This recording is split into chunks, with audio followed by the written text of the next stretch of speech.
Abby and McKinley. How are you guys today? Hi, We're Bonnie. good, thank Good. you. Hi, Bonnie.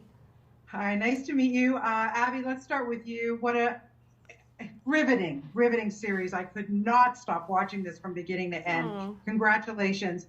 Where did this come from in your mind? Because as a parent, it would have been my worst nightmare. Yeah, I mean, yeah, no, I'm also a parent. Why is it not my worst nightmare? That's terrible, isn't it? I guess it partly because I grew up in the world of theatre, so I grew up on those environments with those kind of brilliant creatives making things and doing things and knowing how the magic worked. So I really wanted to write something in the world of that world, but also because Yeah. I came to New York in the 80s when I was an 18-year-old and I looked after a kid.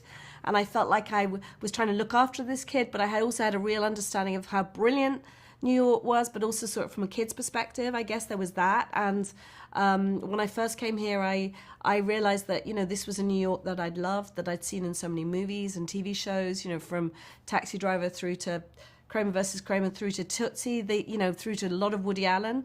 The Yeah. city is such a character. And so I'd always wanted to kind of come back to that time in the 80s when I'd been here. And I think it was the fusion of these two worlds and then creating this kind of simple fable of, what would happen if your kid went missing and didn't come home, and how far would you go to bring him home? And so that was really what took me to the kind of terrain of Vincent and his relationship with Edgar and the building of Eric and the world of Good Day Sunshine. Yeah, fascinating. McKinley, kudos to you. What a great performance you give in this series. Unbelievable. And this detective, Michael Thank you. Edouard, he has not just, work problems and he has to solve this and he gets involved, but a lot of personal problems too, things that he's living through in his personal life. So how that collides, how did you connect to him to make him feel so real? Um, Thank you.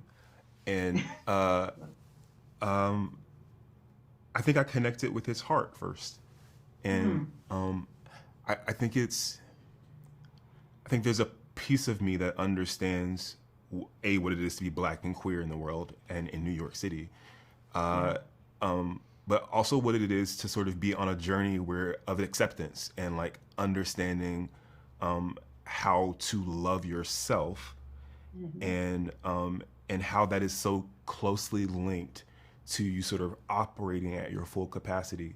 And I think over the course of these 6 episodes, we sort of see him accept himself and understand that being all of himself is him at his most powerful. And Yeah. because the show is set in the 80s, we're sort of couched right in the middle of the AIDS epidemic, and he's experiencing that in a very real way at home. And he's forced in some ways to compartmentalize that because he can't engage that part of himself fully at work yet because it's dangerous to. And Yeah, for yeah, sure. and Yeah. to have a partner who is slowly deteriorating in front of you, and to be mourning someone almost while they're still here with you is very complicated and full of all kinds of emotional trauma and like an unresolved thing that like you very much don't know what to do with. And that's why I felt like as I was sort of walking with him throughout the story, there was so much stuff that he's carrying around that he doesn't know what to do with. And I think it became very easy to focus on this work. And in some ways, it made him the perfect person to be trying to find these missing children. Yeah. Is because he could be laser focused on details that might have otherwise gone unseen. Yeah. Yeah. I have to wrap, so I need to get one more question in, if that's Yes. okay. But Abby, I have to ask you because Benedict Cumberbatch, we all know what a great actor he is. There's no question about it. He is absolutely stunning in this series. If he doesn't get an Emmy, I honestly don't. I quit. I quit my job. But I have to know from you what surprised you about him ultimately, because I just don't even know what else to say. How amazing he Um, was. I think really, you expect this kind of level of star to have an entourage, to bring a lot of baggage. What I loved about Benedict, and I think McKinley said earlier, which is that he arrives with such a curiosity and a sense of exploration on day one, and he sets the gauge for the room, the temperature for the room, and everybody raises their game. I think I did not expect him to want to play so hard, to play so much, and to really keep testing every line, and that was incredibly exciting. I didn't realize how impressed I was going to be by him.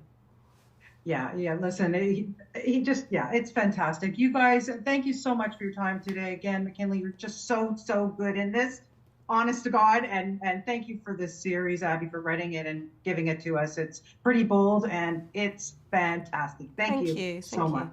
Thank Okay, you. take care.